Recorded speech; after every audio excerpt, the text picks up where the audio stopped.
Siya ang batang si Dayan na sa edad na 14 anyos ay siya na ang bumubuhay dito sa kanyang pamilya mula nga nang mabulag ang kanyang ama. Tanging pagpapawid ang kanyang naisip na paraan upang kumita ng pera, isinasabay niya ito habang siya ay nag-aaral. Ano lang po, lagi ko lang po yung isip magtiyagaan lang po ako, makakaraos man din po ako pag nakapagtapos po ako ng pag-aaral.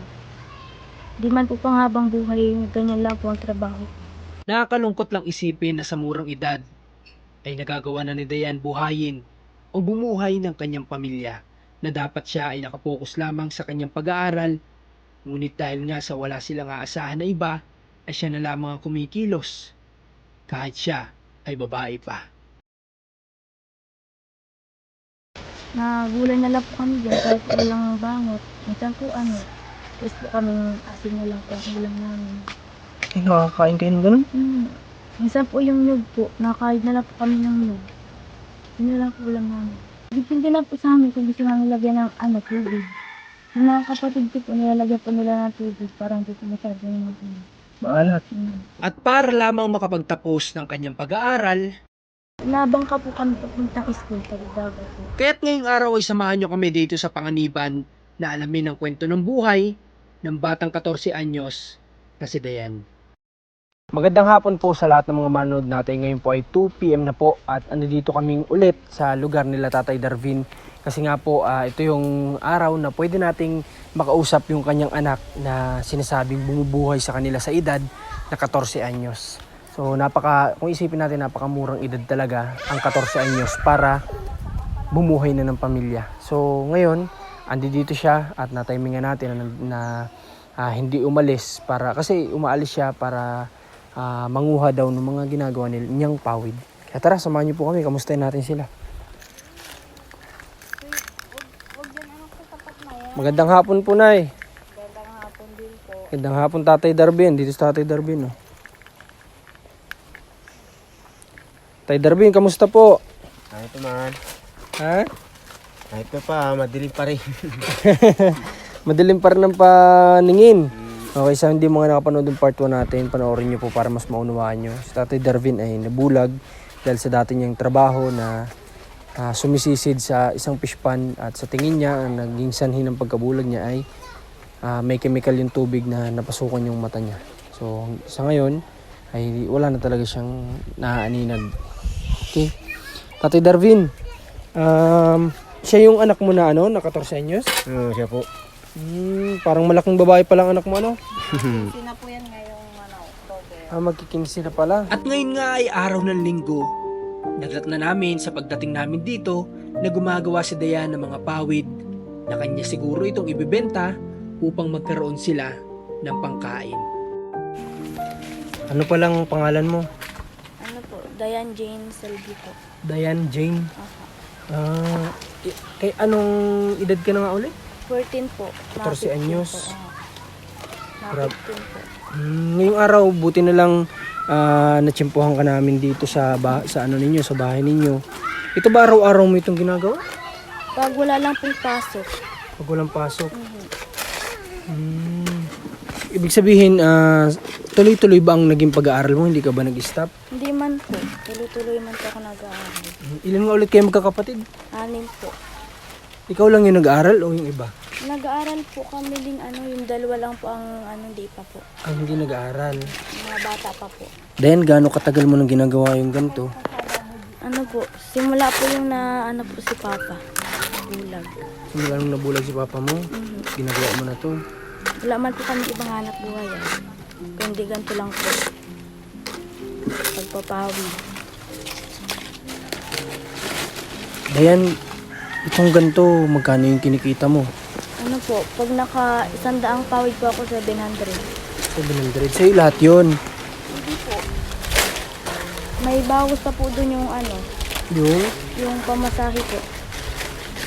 kasi dumadayo ka ba para kuhain itong mga ito? Lumamasahe ka? Hindi man po. O yung Pag dadaling ko na po ito sa bayan. Ano ba ito? May taong umu-order lang sa'yo o may pinagdadalang ka talaga nito? May pinagdadalan po talaga. Grabe, ang dami niya nang nagawa. Ayun dun. Nagawa mo lahat yan? Ilang linggo na po inaandyan. Mahaba po kasi yung kawayan ay. At saka ito, Dayan, itong mga kawayan na ito, sino nangunguha nito? Ako rin po. Ay, ikaw din? Mhm. Ay, itong mga ito. Ako man po lahat ang nito nakuha, tas nagawa. Grabe. Alam niyo mga kabayan, parang gawain na po ito ng lalaki, yung pangunguha nitong kawayan na ito. E di lagi kami dalang sundang. Di man po ako makakakuha niyan pag wala pa akong dalang. Wag wala kang gamit na ganun. Grabe ang bata mo pa, pero ano? Yung nagtatrabaho ka na ng ganito. Alam mo, Dayan, sa totoo lang parang ano, malaking bulas ka sa totoo lang para sa 14 years old. Ano? Kamusta naman ang pag-aaral mo? Okay naman po. Di man po naapektuhan. Problema lang po pag mga pangbaon po, pag di pa ako nakakapawid. May mga oras din ba na hindi ka nakakapaggawa ng pawid? Opo. Ano yung mga pagkakataon na yun na hindi ka nakakapaggawa? Dahil saan? Pag pag marami pong ginagawa diyan sa bahay. Tapos pag inaakit lang po ako nung kasamahan ko po saka lang po ako nakakakuha ng mga ganito. Binabangka rin po kasi namin ay. Nakikisakay lang po ako. Ano yung kasakay ka lang? Mhm. Ito naman, sumasakay ka pa pala ng bangka. Yun lang po, disagwan lang po. Grabe, hindi ba dumadating yung time na ang dinadaanan nyo ba? Ilog? Dagat? Ilog po. Malayo. Sa Santa Cruz pa po kami nangunguha ng ganito ay. Malayo? Okay. Nasagwanan po namin. Mas lalo akong bumilib kay Dayan nang malaman ko na tumatawid pa pala sila ng dagat para lamang makapasok sa kanilang paaralan. Dahil nga itong panganiban ay napapalibutan ng dagat at mga ilog, kaya't kinakailangan pa pala nilang sumakay ng bangka. Dayan, paano kung minsan na sinasabi mo pumapasok kami sa walang baon? Nararanasan mo yun? Opo, nararanasan ko po yun. Pag di po kami nakakadala ng pawid. Paano yun kapag gano'n na, siyempre mga kaklase mo kumakain, ano ginagawa mo pag gano'n? Wala lang po. Nandun lang po ako sa room. Di na lang po ako nalabas ng room. Nandun ka lang, kapag kumakain sila, nandun ka lang. Wala ba mga classmate mo na nag-aalok mo lang sa'yo nagbibigay? Meron naman po, yung mga kaibigan ko po dun. Kung minsan inaalok ka naman. Grabe ang buhay nila mga kabayan. Kasi pagkakasabi nga ni Dayan, simula nung mabulag yung kanyang tatay, naging ganito na yung ginagawa niya. Sabi sa akin ng papa mo, totoo ba na sa ngayon ikaw talaga bumubuhay sa pamilya niyo? Opo. Wala naman pong iba sa amin kundi ako lang man po at yung ate ko po may asawa na po. Paano niyo napagkakasya yung 700? Anong ginagawa mo dun? Pinabudget ko po. Sabi nga ikaw daw ang nagbabudget. Yun nga po. Paano mo binabudget yung 700? Anong ginagawa mo? Siyempre kailangan may pambaong ka din dun.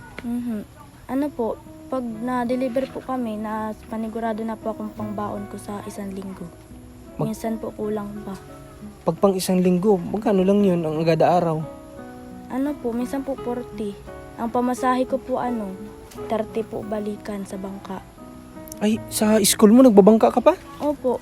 Nabangka po kami papuntang school, tawid dagat po. Grabe, sakripisyo pala ni Den mga kabayan para makapagtapos ng pag-aaral. Isipin nyo, gada Sabado-Linggo kapag wala siyang gawa sa school, ito yung ginagawa niya, maghanap buhay para may pangkain sila, may pambaon. Tapos kapag papasok, ganun pa, sasakay pa ng bangka, tawid dagat para lang makapasok sa eskwelahan nila. Grabe ang nyo, Dayan, grabe ang sakripisyo mo sa pamilya ninyo. Pero kapag minsan dumarating ba yung time na nahirapan ka din?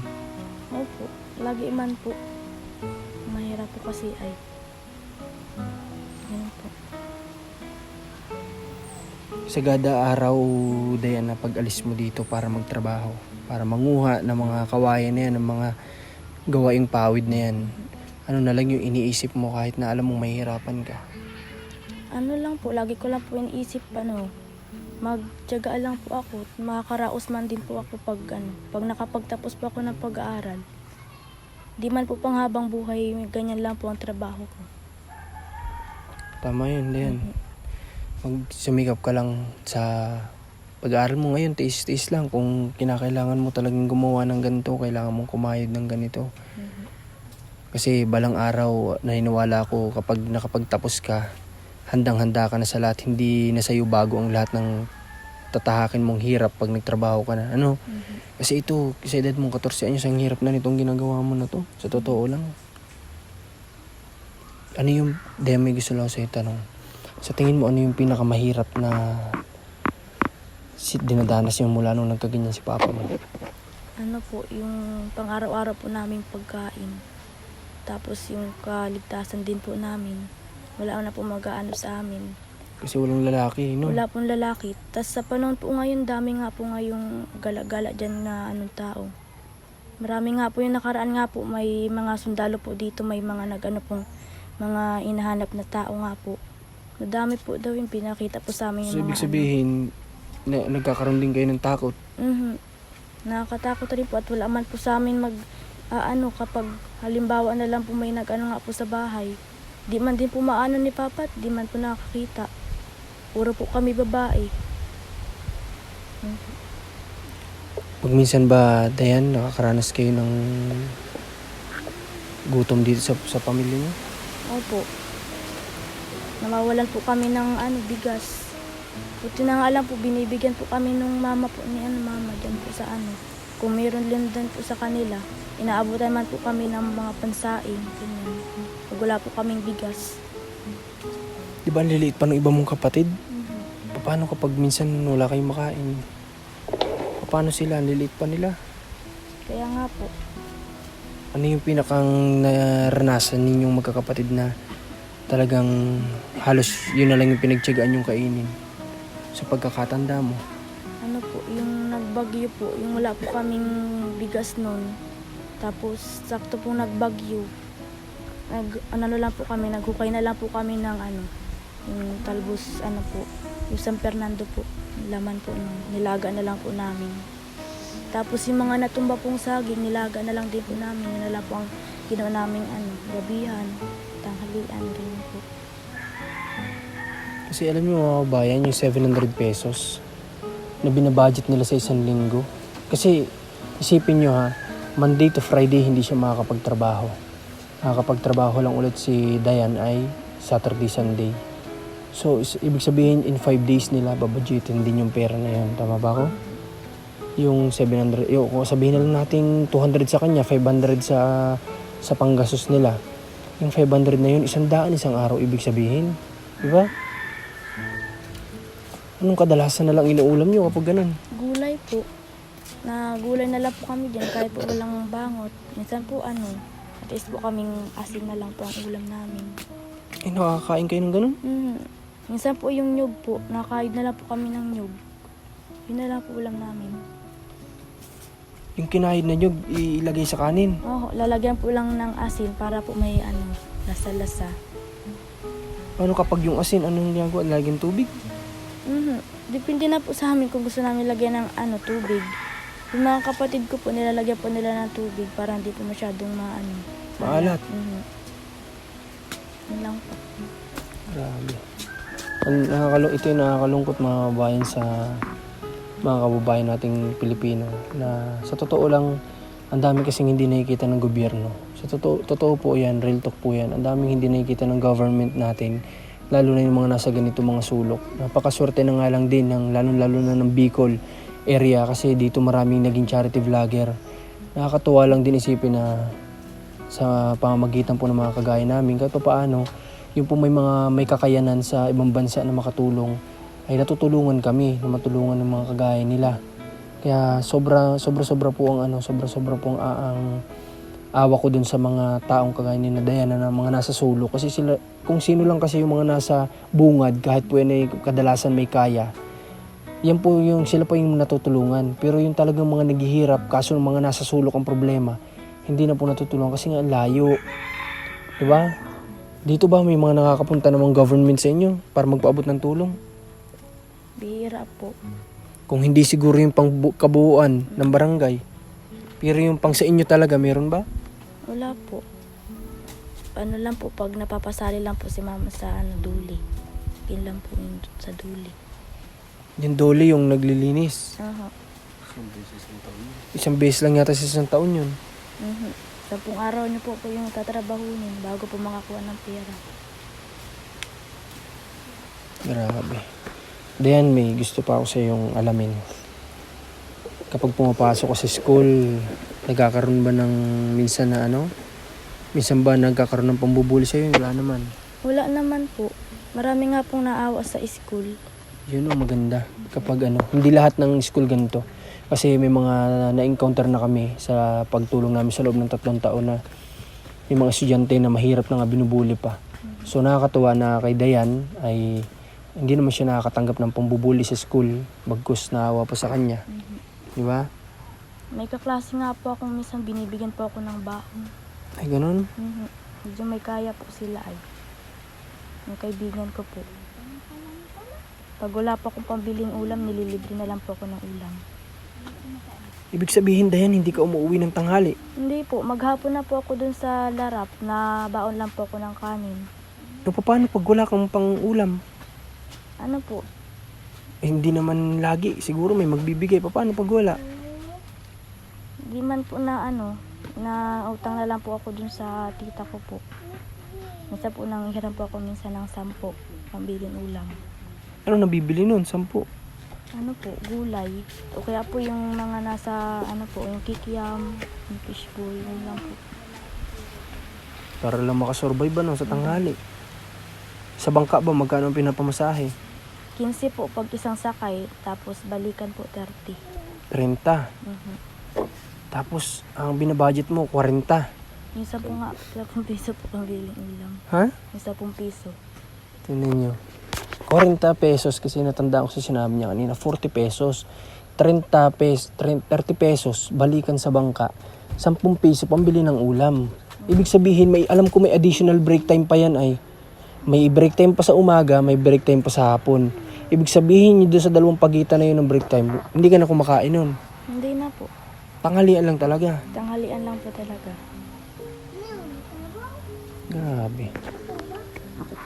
Sa mga kababayan, si Dayan, alam nyo nakikita ko sa kanya kapag, kagaya na sinabi ko kanina, kapag nakapagtapos ng pag-aaral, sigurado hindi magsisisi kung anumang kumpanya papasukan ni Dayan. Kasi kumbaga, ngayon pa nga lang hinaharap niya ng ganitong responsibilidad. How much more pa kaya kapag umidad siya ng nasa edad na talaga tapos nag-work siya. Sigurado yung trabaho mo ibibigay ni Dayan sa kumpanyang magiging trabaho niya talagang kumbaga hindi magsisisi, kumbaga worth it ang ipapasahod, kumbaga.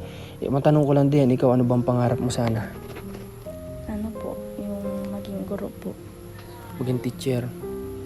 Kamusta ba ang grades mo sa pag-aaral? Ayos naman po. Yung iba po hindi man po maanot. Minsan nga po na-absent po ako pag walang baon. Ganun. Siyempre wala kang ipapamasahe sa bangka. Minsan nga po sa isang linggo, 4 na araw lang po ako napasok, kaya po 3. Ganun? Kaya di po ako nakakaano nung iba po pinapagawa sa school. Wala man din po akong yung mga assignment pa nga po. Wala man po akong cellphone para magtingin dun sa GC. Kaya di po ko kasali sa GC. Ito yung laging problema ng tinutulungan natin mga bata, Yung dahil sa hirap ng buhay, ito ang sinasabi ko na ibang-iba na kasi yung pag-aaral ngayon. Bakit hindi sa loob ng paaralan bago umuwi sabihin kung ano ang assignment at kung ano ang magiging project para na sa ganun pag-uwi pa lang ng estudyante alam na nila. Yung iba kasi pinapadaan pa sa GC, di ba?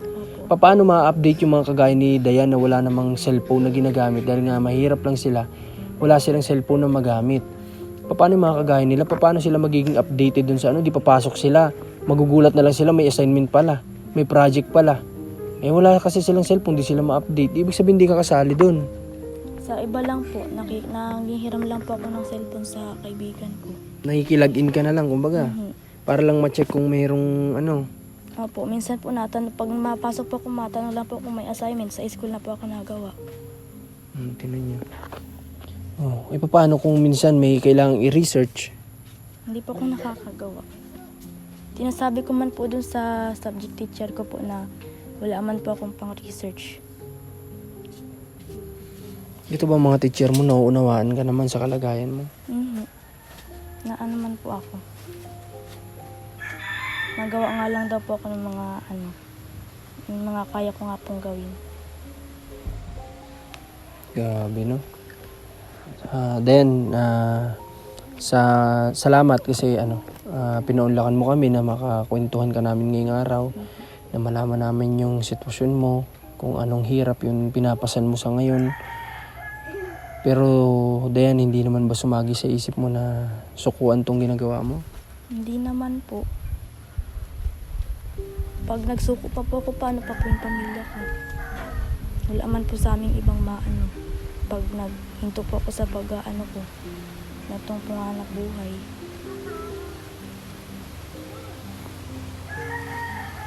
Paano kung wala si Dayan pala sa pamilya na to, no? Isipin na natin, halimbawa, itong maliliit lang yung mga anak nila ate, walang Dayan. Kawawa lalo sila Tatay Darwin. Kung walang naging supling. Sa totoo lang, biyaya sa kanila si Dayan kasi umabot sa gantong punto yung papa nila na may kumikilos para sa kanila.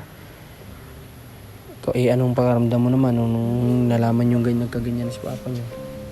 Ano po, nalungkot po kami at wala na pong maghahanap buhay sa amin. Tapos na rin po at dito na lang din po si papa. Wala nang magsusuporta. Kung ano. Paano tong ginagawa mo na ito, Dayan? Kailangan deliver nito. Ano po, order po yan nung pamangkin ni papa. Order sa inyo ito.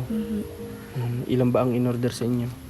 200 nga po yan, 150 lang po yung magagawa ko. Hindi man nga po ko nakakasigidong pawit, may paso. 150 lang yung magagawa mo. Mhm. Okay. Ang mamo ba ay ito siya? Opo. Parang iba yung nakita ko nung nakaraan dun. Siya ba? Okay. Akala ko medyo chubby yung nakita ko nung nakaraan. Siya, si nanay pala yun. Akala ko may iba si Tatay Darwin dyan kasama. Okay. So, Dayan, may gusto ako sa iyong ibigay, ha? Ito gamitin mo sa pagpasok mo, ha? Dayan. Para nang sa ganun ay paano may magamit ka.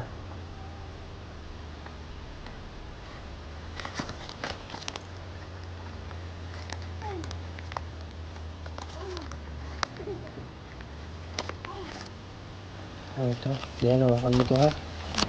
At nung nakaraan may nakapanood din si Ma'am Divine yata, nagpaabot din siya ng 1.5, tapos dagdagan na lang natin para may magamit si Dayan sa kanyang pag-aaral. Kasi tingnan niyo naman ang hirap ng ginagawa niya para lang mabuhay niya yung kanyang nanay, tatay, mga kapatid. So hindi biro ang ginagawa ni Dayan. Mabigat na responsibilidad sa totoo lang. Kasi kami bumuhay, kagaya ko, si Renz wala pang pamilya. Pero naranasan na din ni Renz yan. Pero ako, naranasan kong bumuhay ng pamilya since wala akong kapatid. Edad ko na talagang nung magkaasawa na kami ni Commander, doon ko lang naranasan na bumuhay ng isang pamilya. Pero si Dayan, 14 years old, bumubuhay na ng pamilya. Diba? Si Renz, ewan ko kung ilang taon to nagsimula magtrabaho. Ilang taon ko nagtrabaho? 16. Okay, 16 kasi si Renz din ay kumbaga lahat padala din sa kanila. 'Di ba? So, kumbaga at least si Renz may mga kapatid na ibang nakakatulong. Magkaiba pa rin sa kahit 16 si Renz nagsimula magtrabaho, magkaiba pa rin sa dinadanas ni Dayan, na si Dayan ay mag-isa lang, 'di ba? So, Dayan, hawakan mo 'to. Gamitin mo 'yan sa pagpasok mo, ha? Para may baon ka, huwag kang magpagutom, ha? Ano pa ba ang may gusto ka bang kahilingan? Malay mo, may mga OFW tayo makatulong din sa'yo. Ano po, gusto ko lang po sabihin na sana po mabigyan pa po kami ng ng tulong kahit po financial na lang po kaya po sa pag-aaral ko para po sa mga kapatid ko. Alam po. Ayun, sa may mga busilak na puso, mga kababayan natin, ano man yung kaya nating ibigay, wala naman, ang pagtulong naman po walang hinihinging halaga yan o walang amount. Kung magkano po ang kaya nating ibigay para sa pamilya nila Dayan, buong puso po nila yung tatanggapin. At malaking tulong po yan para sa kanila. Maging gamit man yan, maging na pera man yan, pagkain man yan, tatanggapin po yan nila Dayan, di ba? Opo. Okay, sige Dayan, pagpatuloy mo yung ginagawa mo para matapos mo yung 150 na ginagawa mo, ha? At kakakwentuhin ko muna si Papa mo, ha? Maraming Okay. salamat. Walang anuman Dayan. Sige, tuloy mo lang. Opo. Ganyan lang talaga ang buhay. Kailangan magsakripisyo. Okay. O, Tatay. Tatay Darwin, kamusta? Kamusta naman ang ano mo? Ilang araw mo na nung huli kami bumisita dito? Anong pinagkaabalahan mo? Wala nga po. Pero base sa nagkwento sa akin, kumikilos ka pa rin daw minsan pero ang nagiging silbi mong matay, isa sa anak mo, sino yun? Yung Dalia po, yung pangatlo kong babae po. Anong ginagawa mo kapag nagpapasama ka sa kanya? Yun na kasama pagtabo, inumin, paghugas ng plato. Kumikilos ka pa rin pala kahit ano? Nakakailit man ka sa bahay pag walang gawa. Kaya pinipilit mo pa rin kumilos. Para makatulong sa kanila. Okay.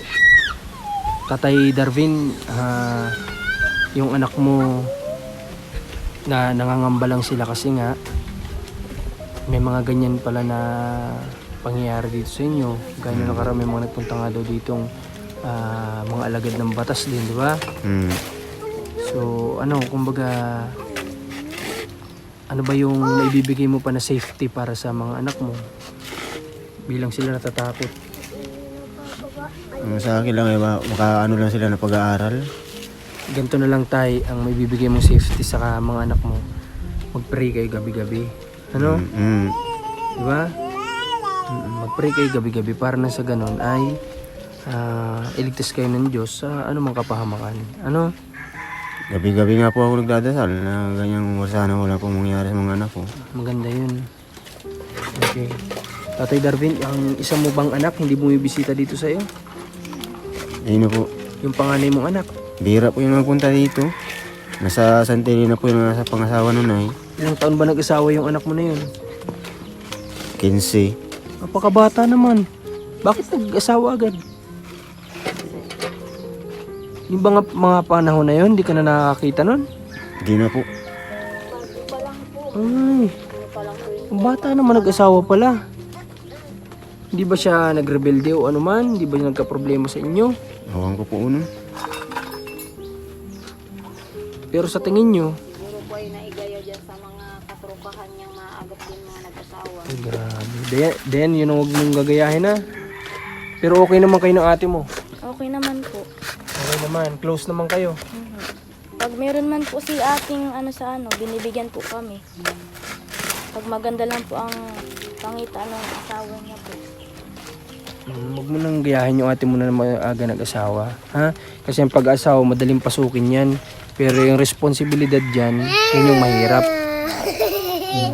Ito ba lahat? Mga kapatid mo ito lahat? Opo. Tinan nyo mga kapatid nila. 1, 2, 3, 4, 5, 6 sila lahat. Ano po yan? Ang liliit pa nito Dapat po nanay, ibig sabihin, hindi na nakakakita si Kuya Darwin nung nagawa niyo ito. Dapat na nag-stop na kayo, pero blessing naman yan. Kaso nga lang, syempre, alam nyo hindi na makakapagtrabaho si Kuya Darwin nung mga oras na yun. Ngayon ba na may ginagamit na si nanay? Meron na? Maggamit kayo nanay ng, ng family planning. Para po hindi na ito madagdagan kasi ang dami na po ay. Lalo na po ganyan, si Kuya Darwin ay hindi naman na siya nakakapagtrabaho sa ngayon. Meron ako kung gagamit po. Tama po yun, pero wag nyo nang dagdagan kasi ito, blessing naman ito. Ito ang pinakamagandang blessing nga para sa akin sa pamilya sa isang tao. Kaso nga lang, kapag may hirapan naman yung mga bata, dapat magkaroon tayo ng family planning. Okay. Si nanay ilang taon na? Ang asawa mo? 35 na po yan. 35? 35 na pala. Ikaw? 40. Alamang ka ng 5 taon. Okay. So, bukas ba may pasok si Dayan? Meron po yan. Pero, nasabi sa akin din, kung minsan daw di siya nakakapasok. Minsan nga po hindi nakakapasok yan pag walang baon. Minsan pag walang pansaing, hindi nakakapasok. Pero, bilang magulang naman, pinupush nyo naman siya na mag-aral talaga. Sinasabihan nyo mag-aral ka na mabuti, ganyan. Nasabihan ko po yan na ikaw kahit wala kang pangbaon, magtaga ka ng pag-aaral at ngayon nga sana sama po sana yung pagsasa. Magsasasa na naman sana pala ikaw din. Para kahit may pasok, mapawid pa rin po ang gabi Para kahit may pasok nakakapagpawid ka. po ng gabi. Ganun yung minsan ginagawa mo. Napawid po ako ng gabi. Kumbaga, nagsasasa ka ng Sabado-Linggo para tuwing gabi ng after ng school nakakapagawa ka. Grabe, hindi lang pala Saturday, Sunday mga kabayan, pati pala gabi, tinatrabaho ni ano. Buti na lang nakakagawa ka pa ng minsan mga homework na alam mo. Na inuuna mo yung gawin. Sa bangka pa lang po, ginagawa ko na po yun. Para pag uwi mo dito, Magawa na po ako ng pangkahit po dito sa pawid.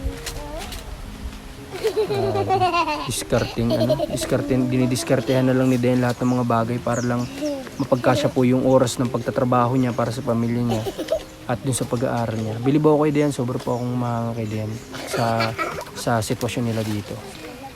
Pero tayo. O, kayo mag-aral din kayo pag nag-aaral na kayo ha. Mag-aaral kayo mabuti. Ikaw nag-aaral ka? Siya. O, ito lang dalawa ang hindi pa. Mag-aral kayo mabuti ha para sa magulang ninyo, para kahit paano mabago ang buhay pag nakapagtapos kayo. Ano? At na ang edukasyon ay sabi ko nga, importante ang edukasyon, number 1 yun.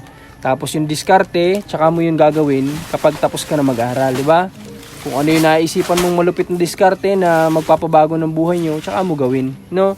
At least meron ka ng diploma na pinangahawakan, kumbaga meron ka ng advantage, di ba? Diyan.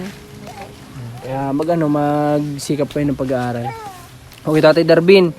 Ngayon pumunta kami dito para makamusta kayo at makilala namin si Dayan. Ano? Siya po. Sana hindi ito yung pangalawa o panghuli na makakabisita kami dito. Ano? Sa abot na makakaya namin sa inyo at kay Dayan ay tutulong kami ha, Tatay. Siya po. At sana may mga kababayan din tayo may busilak na puso na matulungan din kami. Ha? Siya po. Okay, ano bang message mo kay Dayan bilang anak? Sabi ko kay Dian, tapos na ako na pag-aaral para matulungan kami, pati yung mga kapatid niya. Sa ginagawa niyang sakripisyo, ano naman ang gusto mo sabihin? Tsaga-tsaga para makatapos siya ng pag-aaral niya. Wala naman ako matulong na sa kanyang paghanap buhay. Hindi na makakita. Kayo ba ni Dayan ay open ba kayo sa isa't isa? Kumbaga nagkikwentuhan naman kayo, nag-uusap kayo? Isa siya po. Kahit nga po may gawa yan, sige kami kwentuhan yan. Kung saan nilibang-libang niya yung sarili niya.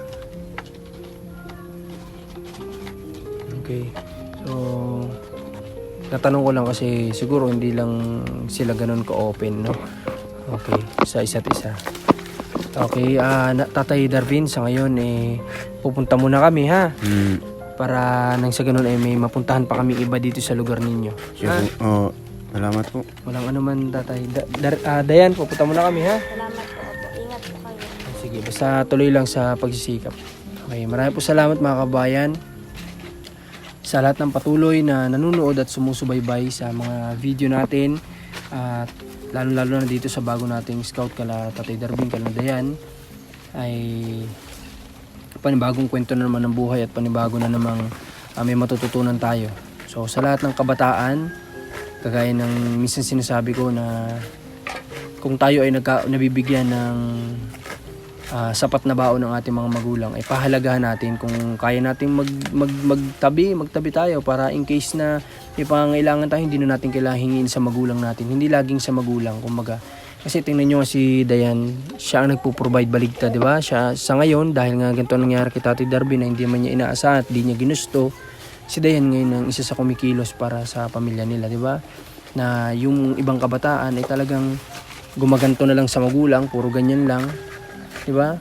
Tapos kung saan lang dinadala yung mga pera na binibigay ng magulang. So kung kaya natin mag-save tayo para anytime na may kailanganin tayo, hindi laging hihingi natin sa magulang. Matutuwa ang mga magulang natin kapag ganun.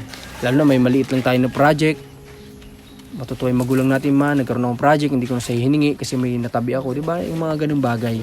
So sa mga kabataan sana matutunan din yung mga ganito. Kasi kung maranasan niyo yung dinadanas si Dayan ngayon ay napakahirap. Yun lang. Muli, Marcos TV channel, Commander ni Marcos, Rans TV cameraman natin. Supportan niyo yung team namin. At gagawin namin lahat para lang makabalik at makatulong pa kang Tatay Darwin kay Dayan. Po, maraming salamat. God bless po.